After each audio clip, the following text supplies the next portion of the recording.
Hi hello welcome back to my channel. എല്ലാവർക്കും ഇന്നത്തെ നമ്മുടെ വീഡിയോയിലേക്ക് സ്വാഗതം. അപ്പോൾ ദേ ഓണസദ്യയൊക്കെ കഴിഞ്ഞ് ഓണത്തിനടുത്ത വീഡിയോ ആണ് കേട്ടോ.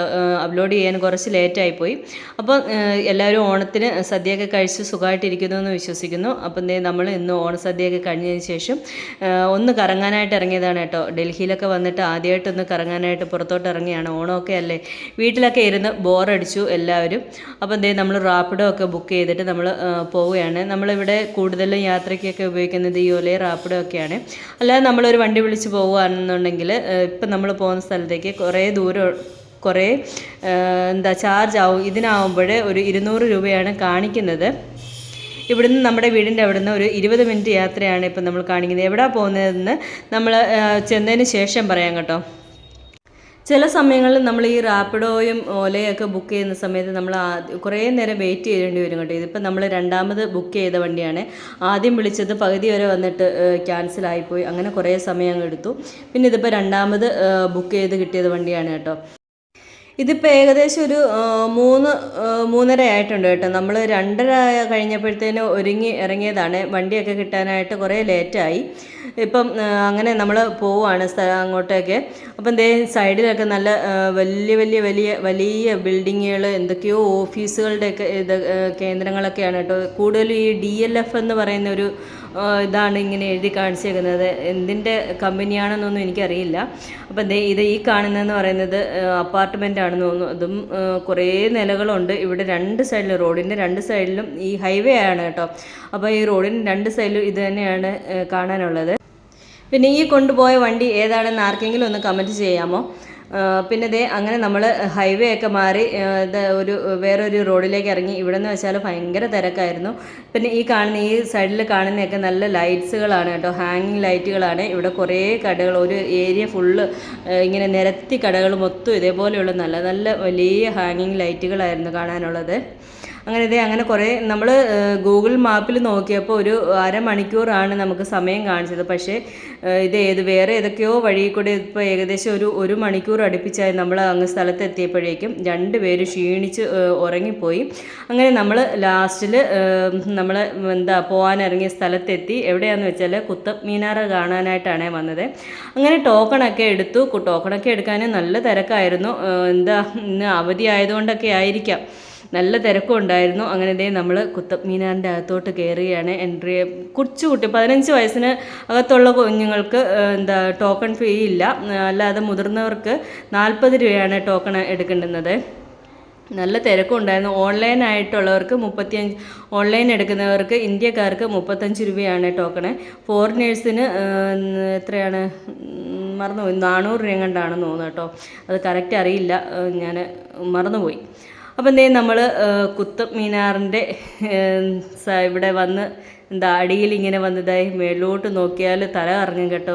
സത്യം പറഞ്ഞാൽ ഭയങ്കര സന്തോഷമായി. ഒരുപാട് നാൾ നമ്മൾ പഠിക്കുന്ന സമയം മുതലൊക്കെ ഇങ്ങനെ പുസ്തകത്തിലൊക്കെ കാണുന്നതാണ് Qutub Minar, Charminar, India Gate, Red Fort എന്നൊക്കെ പറഞ്ഞിട്ട്. അപ്പം അങ്ങനെയുള്ളൊരു സ്ഥലത്ത് നമ്മൾ പോയി കാണുമ്പോഴതിൻ്റെ സന്തോഷം എന്ന് പറയുന്നത് പറഞ്ഞറിയിക്കാൻ പറ്റാത്തൊരു സംഭവം തന്നെയാണ്. അപ്പം അങ്ങനെ അവിടെ എല്ലാം ചുറ്റിക്കറങ്ങി. വലിയ കാണാനായിട്ടൊന്നുമില്ല. ഇതേപോലെ കുറേ അവരുടെ പണ്ട് മുഗൾ രാജവംശത്തിൽ ഉള്ളവരുടെയൊക്കെ കുറേ കല്ലറകൾ, കുറേ ബിൽഡിങ്ങുകൾ, കല്ലുകൊണ്ടൊക്കെ നിർമ്മിച്ച് വെച്ചിട്ടുള്ള കുറേ ബിൽഡിങ്ങുകളും ഒക്കെ ആയിരുന്നു കേട്ടോ. അങ്ങനെ പ്രത്യേകിച്ചൊന്നും ഇല്ലായിരുന്നു കാണാനായിട്ട്. പിന്നെ ഈ ഒരു ബിൽഡിങ് മാത്രം, ഈ ഒരു കുത്തബ് മീനാർ, ഈ ഒരു ഈ ഒരു സ്തൂപം പോലെ ഈ സംഭവം മാത്രമായിരുന്നു ഇതായിട്ടുള്ളത്. ഭയങ്കര നല്ല കല്ല് വെച്ചിട്ടിങ്ങനെ പണിത് വെച്ചേക്കുന്ന ബിൽഡിങ്ങുകളാണ് കേട്ടോ ഇതെല്ലാം. അങ്ങനെ നമ്മൾ അവിടെ എല്ലാം ചുറ്റി കറങ്ങി കണ്ടു. കുറേ ഫോട്ടോസും വീഡിയോസും റീൽസും ഒക്കെ എടുത്തു. ഇതെന്ന് വെച്ചാൽ കുറേ മലയാളികളുണ്ടായിരുന്നു കേട്ടോ. എവിടെ ചെന്നാലും മലയാളികളുണ്ടെന്ന് പറയുന്നത്. പിന്നെ ഇവിടെ കുറേ തത്തകളെ കാണാമായിരുന്നു കേട്ടോ. തത്തകൾ എന്ന് വെച്ചാൽ ഇവിടെ മുഗൾ രാജാക്കന്മാരുടെ ഏറ്റവും പ്രിയപ്പെട്ട പക്ഷിയാണെന്നാണ് ഞാൻ ഇതേപോലെ സെർച്ച് ചെയ്തപ്പോഴൊക്കെ കാണാൻ പറ്റിയത്. നിങ്ങൾക്ക് അറിയാം, എനിക്ക് കറക്റ്റ് അറിയില്ല. അറിയാവുന്നവരുണ്ടെങ്കിൽ ഒന്ന് കമൻറ്റ് ചെയ്തേക്കണേ. പിന്നെ ഈ കാണുന്നതെന്ന് പറയുന്നത് ആരുടെയോ ഏതോ ഒരു രാജാവിൻ്റെ കല്ലറയാണ് കേട്ടോ. ഇതൊക്കെ ഫുള്ള് കല്ലിലാണ് നിർമ്മിച്ച് വെച്ചിരിക്കുന്നത്. ഇതും ഓരോരോ കല്ലറകളാണ്. അന്ന് യുദ്ധം നടന്ന സമയത്തൊക്കെ മരിച്ചവരുടെ ഓരോ കല്ലറകളാണ് ഈ കാണുന്നതൊക്കെ കേട്ടോ. നമുക്ക് ചെന്ന് കണ്ടാൽ പ്രത്യേകിച്ച് ഒന്നും എന്താ തോന്നത്തില്ല, അതിലൊന്നും എഴുത്തുകുത്തുകളോ ഒന്നും കാണുന്നില്ല. അപ്പോൾ ഇതൊക്കെ ഇങ്ങനെ നിർമ്മിച്ച് ഇട്ടേക്കുവാണ് കേട്ടോ. നല്ല രസമായിരുന്നു കേട്ടോ ചുറ്റിക്കറങ്ങി കാണാനായിട്ട്. നിങ്ങളൊക്കെ സമയം കിട്ടുമ്പോഴൊക്കെ എന്താ സാഹചര്യവും സമയമൊക്കെ വെക്കുമ്പോഴൊക്കെ ഇതുപോലെയുള്ള സ്ഥലങ്ങളൊക്കെ പോയി സന്ദർശിക്കുക. പിന്നെ ദേ ഇവിടെയൊക്കെ കുറേ റീൽസൊക്കെ എടുത്തു കേട്ടോ. പിന്നെ അങ്ങനെ നമ്മൾ ഏകദേശം സന്ധ്യ ആവാറായി. ഇവിടെ എയറോട്രാം അടുത്താണെന്ന് തോന്നുന്നു കേട്ടോ. വന്നപ്പോൾ മുതലേ ഫ്ലൈറ്റ് ഇങ്ങനെ പോകുന്നത് കാണാമായിരുന്നു കേട്ടോ. സത്യം പറഞ്ഞാൽ ഈ കുത്തബ് മിനാറിൻ്റെ അടുത്ത് നോക്കുമ്പം ഓരോ ഫ്ലൈറ്റും ഇങ്ങനെ അതിൽ എന്താ ഇടിച്ച് കയറുന്നത് ആ ഒരു തോന്നലാണ് കേട്ടോ. പക്ഷേ അത് എൻ്റെ മേളിൽ കൂടെയാണ് പറന്നു പോയി. ഇപ്പോൾ ഇടിക്കുമെന്നുള്ളൊരു, ഞാൻ സത്യം പറഞ്ഞാൽ വിചാരിച്ചു കേട്ടോ, അയ്യോ ഫ്ലൈറ്റ് ഇതിൽ ഇടിക്കുമോ ഇടിക്കത്തില്ലയോ എന്നിങ്ങനെ തോന്നിപ്പോയേ. അപ്പം ഞാൻ സന്ധ്യയായി. ഇവിടെ ലൈറ്റ്സൊക്കെ എന്താ തെളിഞ്ഞു, നല്ല രസമുണ്ടായിരുന്നു ലൈറ്റൂടൊക്കെ ഇട്ട് കണ്ടപ്പോഴത്തേനെ. പിന്നെ അങ്ങനെ നമ്മൾ എന്തായാലും പുറത്തിറങ്ങിയപ്പോഴത്തേന് എല്ലാവർക്കും വിശന്നു കേട്ടോ. പിന്നെ അവിടെ തന്നെ റെസ്റ്റോറൻറ്റും കടകളും ഒക്കെ ഉണ്ട്. അപ്പോൾ അവിടുന്ന് മോമോസ് വാങ്ങിച്ച് കഴിച്ചു. പിന്നെ എന്താ പറയുന്നത്, ബേൽപൂരി വാങ്ങിച്ച് കഴിച്ചു. പിന്നെ ബേൽപൂരിയും മോമോസും ഒക്കെ കഴിച്ചപ്പോഴത്തേന് നല്ല എരിയായി. അപ്പോൾ പിന്നെ രണ്ട് പേരും 2 ഐസ്ക്രീമും ഒക്കെ വാങ്ങിച്ച് കഴിച്ചു. അങ്ങനെ നമ്മൾ വീട്ടിലേക്ക് തിരിച്ചു പോകാനുള്ള വണ്ടിയൊക്കെ ബുക്ക് ചെയ്തു. കുറേ നേരം വെയിറ്റ് ചെയ്യേണ്ടി വന്നു അവിടെയും വണ്ടി ബുക്ക് ചെയ്തിട്ട് നിൽക്കാനായിട്ട്. അപ്പം പോകാൻ സമയമായപ്പോഴത്തേന് ബാക്കി പോകുന്ന വീഡിയോസ് ഒന്നും എടുക്കാൻ എൻ്റെ ഫോണിൽ ചാർജ് ഇല്ലാതായിപ്പോയി. അപ്പം അപ്പോഴത്തേന് ഇങ്ങനെ വീഡിയോസും ഫോട്ടോസും ഒക്കെ എടുത്ത് പെട്ടെന്ന് ഫോണിലെ ചാർജ് അങ്ങ് തീർന്നു കേട്ടോ.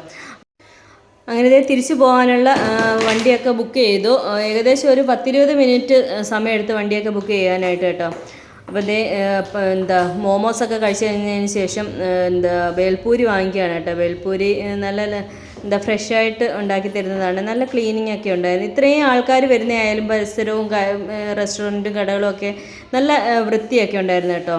അപ്പം ബേൽപൂരിയൊക്കെ വാങ്ങിച്ചു കഴിച്ചു. അതൊക്കെ കഴിച്ചപ്പോഴത്തേക്ക് 2 പേർക്കും എരിവായെന്ന് പറഞ്ഞു. പിന്നെ 2 ഐസ്ക്രീമും കൂടെ ഒക്കെ മേടിച്ച് കഴിച്ചു. അങ്ങനെ ഇരുന്ന് നമ്മൾ വണ്ടിക്ക് വേണ്ടിയിട്ട് വെയിറ്റ് ചെയ്തിരിക്കുകയാണ്.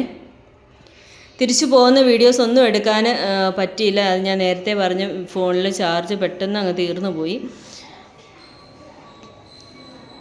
അപ്പോൾ ഇന്നത്തെ നമ്മുടെ ഓണവിശേഷങ്ങളും ഓണത്തിൻ്റെ എന്താ പറയുന്നത് കറക്കമൊക്കെ ഇത്രയൊക്കെ ഉള്ളൂ. ഇന്നത്തെ ഈ വീഡിയോ ഇഷ്ടപ്പെട്ടാൽ ലൈക്ക് ചെയ്യാനും വീഡിയോസ് ലൈക്ക് ചെയ്യാനും ഷെയർ ചെയ്യാനും കമൻറ്റ് ചെയ്യാനും ഒന്നും മറക്കല്ലേ. അപ്പോൾ അടുത്ത വീഡിയോയിൽ കാണുന്നവരേക്കും ടാറ്റാ ബൈ സീ യു.